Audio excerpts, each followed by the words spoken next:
দুবছৰৰ পিছত ছোৱালীৰ স্কুল খুলিছে আৰু আজিয়েই মোৰ চবতকৈ ডাঙৰ ভুল এটা হৈ গ'ল। বহুত বেয়া লাগি আছে মনটো। এয়া 5টা বাজিছে আৰু আজিৰ পৰা ছোৱালীৰ স্কুল খুলিব। উঠিলোঁ, উঠি পেলাই আন্ধাৰ এতিয়া ঘৰটো সাৰি লওঁ।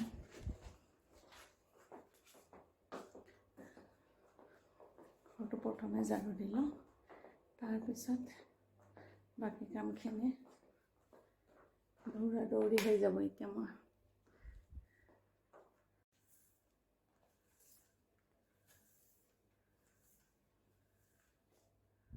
ঘৰটো সাৰি উঠিলোঁ, উঠি এগিলাচ 2 গিলাচ পানী খাই আনো। মুখ ধোৱা নাই, মই ৰাতি ব্ৰাছ কৰি শুওঁ, তাৰপিছত উঠি মই ৰাতিপুৱা বাহি মুখত পানী খাওঁ। এটা আগৰ পৰাই খাওঁ মই, ভাল বুলি কয়। অলপ সময় লাগে মই পানীটো খাওঁতে, লাহে লাহে খাওঁ। ধুই আহি মেক্ৰণি বইল হ'ব দিছোঁ, অলপ মাৰ ভাত হ'ব দিছোঁ। তাইৰ কাৰণে অলপমান ভাত খাই যায় আৰু লাঞ্চৰ কাৰণে কিবা বনাম, এইখিনি এতিয়া বইল কৰি মই ঘৰটো মুচোঁ। এতিয়া ঘৰটো মুচি লওঁ, পূজা ভাত দিব ল'ব লাগিব। একদম দৌৰা দৌৰি। এতিয়া কেইটা বাজিছে? 5:15 হৈছে। কিমান আন্ধাৰ ডাৰ্ক হৈ আছে। আৰু এতিয়া ওচৰৰ ঘৰবিলাকতো আজিৰ পৰা স্কুলবিলাক খুলিছে। ইয়াতে কুকাৰৰ মাত তাত আহিব ধৰিছে আৰু মই এইদৰে ষ্টিকে দিয়ে ঘৰটো মুচি ল'লোঁ। কেতিয়াবা মুচোঁ হাতেদি বহি বহি, কিন্তু সেইটো টাইম নাই। এইডাল দি সহজ হয়, সেইকাৰণে এয়া দিয়ে মুচি লওঁ আৰু চাফাও হয়। গা চা ধুই পূজা ভাত দি লওঁ। প্ৰসাদ বনাইছোঁ আৰু বাচনখিনি ধুই পেলাই পূজা ভাত আগে দি লওঁ, তাৰপিছত মই বনোৱা মেলাখিনি কৰোঁ।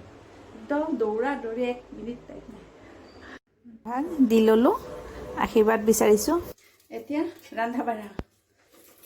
ব্ৰেকফাষ্টৰ কাৰণে তাইক টিফিনৰ কাৰণে 2টা টিফিন দিব লাগে, লাঞ্চ আৰু ব্ৰেকফাষ্ট। ব্ৰেকফাষ্টৰ কাৰণে মই এয়া বাটাৰ পাস্তা বনাই আছোঁ। বাটাৰ পাস্তা ৰেচিপি দিব টাইম নাই, আৰু বাটাৰ পাস্তা ৰেচিপিটো কিন্তু মই অলৰেডি দিয়া আছে মোৰ ইউটিউব চেনেলত, লাগিলে চাই ল'ব পাৰে। একদম পাৰফেক্ট হয় এইটো। বাটাৰ দি বনাইছোঁ, হেল্ডি হয় বিৰাট বাচ্চাৰ কাৰণে। আৰু এতিয়া বনাম পনীৰ ফ্ৰাইড ৰাইচ। মোৰ ছোৱালীজনী আজি ৰাতিপুৱাই উঠি গৈছে। আজি ক'ত যাবা মা? স্কুল যাবা? অফলাইন। আজি 2 বছৰৰ পিছত যেতিয়া বাচ্চা স্কুল যায়, বহুত হেপ্পী। আজি নিজে উঠিছে, কেতিয়াৰ পৰা নিজে ব্ৰাছ কৰিলে, নিজেই কৰে তাই, কিন্তু বাকীকেইদিনতো বহুত দেৰি হৈ যায়। আজিতো একদম আন্ধাৰ থাকোঁতে মোক কৈছে, মা ইমান আন্ধাৰ তুমি কি কৰি আছা? মই কৈছোঁ কি কৰিম, তোমাৰ কাৰণেতো উঠি পেলাই এইবিলাক কাম কৰি আছোঁ। তাৰপিছত খুব হেপ্পী হৈ আছে। আৰু এতিয়া 2দিনমানৰ পিছত আৰম্ভ হৈ যাব। তেতিয়া টিফিনটো আৰু ভাল লাগি থাকিব, তেতিয়া আৰু দিগদাৰ নাথাকে যাবৰ কাৰণে। পনীৰ ফ্ৰাইড ৰাইচ বনাইছোঁ, একদম অকণমান তেল দি পেলাই, একদম মিঠাতেল দি বনাইছোঁ, একদম নামাত্ৰ তেল দিছোঁ। পনীৰটো ভাল পায় কাৰণে এতিয়া সেইকাৰণে আজি এনেকৈ দিছোঁ। এইটো লাঞ্চৰ কাৰণে। এয়া তাই টিফিন পেক কৰিলোঁ, ওপৰৰটোত ব্ৰেকফাষ্ট, তলৰটোত লাঞ্চ, আৰু এইটো বেগত ভৰালে খানাটো গৰম হৈ থাকে। গা ধুই পেলাই খাই যাব তাই। তাত আলু ভাজি লাগে তাই, কেতিয়া আলু পিটিকা এইবিলাক নাখায়। এইবিলাক বনাই উঠিলোঁ, বাচন সেনেকেই লেতেৰা। আহি পেলাই স্কুলৰ পৰা আহি এইবিলাক চব লেতেৰা হৈছে, যিমান লেতেৰা হৈ থাকক।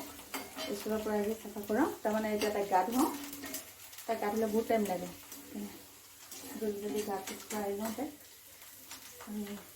পিছদিনাখনো পাৰি লওঁ। বাহিৰ বিচনাত ভাল নালাগে বাচ্চা পঠিয়াই। এতিয়া ৰেডি কৰাই দিলোঁ, এতিয়া যাওঁ, মই ওলাওঁগৈ, তাইক থৈ আহোঁ। তুমি হেপ্পী হৈছে? একটো বাৰু ভাত নাখালে দেই। ক'ত 3টা খাইছা? বমি আহিল বোলে। টিফিন দেখিছে যে আজি ধুনু টিফিন দেখিছে। ইভিনিং আহিব তাই। 2:30 এবাক আনিব যাব দিছে, পিক আপ কৰিবৰ কাৰণে। তাৰপিছত আহিব, টাইম লাগিব।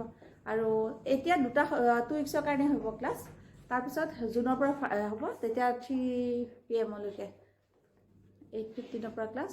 কিন্তু আমি এতিয়া ড্ৰপ কাৰণে অলপ সোনকালে ড্ৰপ কৰিব দিছে, সেইকাৰণে আমি ওলাওঁ আৰু এতিয়া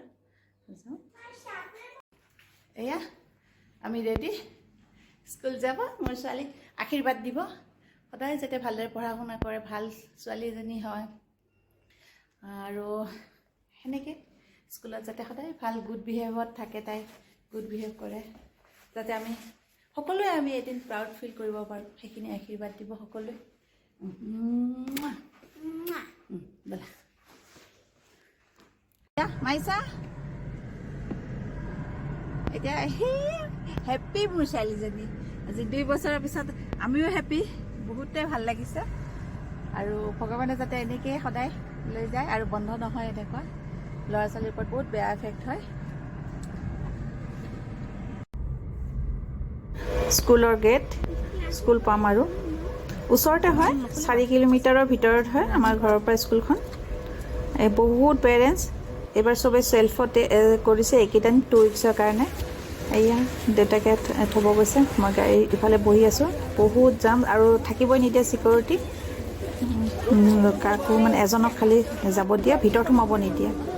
এয়া বাহিৰৰ পৰা খুব মানে বেণ্ড কিবা কিবি ৰাখিছে, মিউজিক, বেক টু স্কুল এইবিলাক লগাই দিছে যাতে ল'ৰা ছোৱালীবিলাক বহুত খুব হেপ্পী হয়। সেইদৰে এইখন তাইৰ স্কুলখন, ইউৰো স্কুল। স্কুলখন ইম্পৰ্টেণ্ট নহয়, পঢ়াটো ইম্পৰ্টেণ্ট। তাই ভালকৈ পঢ়ক, সেইটোৱে লাগে, সেইটোৱে আশীৰ্বাদ কৰিব। তাইক থৈ আহি তেজপাত দিয়া লাল চাহ একাপ এতিয়া বহি পেলাই খাওঁ। আৰু বেয়া লাগিল, তাইক পানী বটলটোৱে দিব পাহৰি থাকিলোঁ। স্কুলত আছে পানী আৰু কৰিব স্কুলে, কাৰণ 2 বছৰ হ'ল একো এইবিলাক হেৰাই নাই। অকলে ৰাতিপুৱাৰ পৰা কিয়ফালে কি কৰোঁ, আমাৰ বহুত বেয়া লাগিছে। কেতিয়াও কৰা হোৱা নাছিলে এনেকুৱা।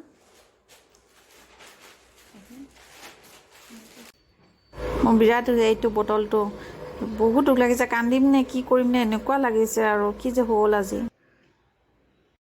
এতিয়া দুখ কৰি থাকিলে নহয়, বাচন চাচনখিনি ধুই লৈছোঁ, নহ'লে আৰু সেনেকৈ থাকিব। মানে ময়ো একো খোৱা নাই, মই বহুত পানী খাওঁ, ময়ো খোৱা নাই পানী। আনিব গ'লোঁ, ভিতৰত দিয়ে, তাই গাইছে, তাই মোক খবৰ ধৰিছে, মই তাইক চৰি বুলি কৈছোঁ আৰু এইখন ভিতৰৰ ভিতৰখিনি আৰু এজনক খালি যাব দিয়ে ভিতৰৰ পৰা আনিবৰ কাৰণে। আৰু আধাৰ কাৰ্ড বা কিবা কাৰ্ড, আই ডি কাৰ্ড পূৰা দেখুৱাব লাগে, বহুত ষ্ট্ৰিক্ট হয়। কোনো মাক বাপেক আৰু বাচ্চাক সোধে পেৰেণ্টছ হয়নে। মাইছা স্কুল গৈ কেনেকুৱা লাগিল আজি?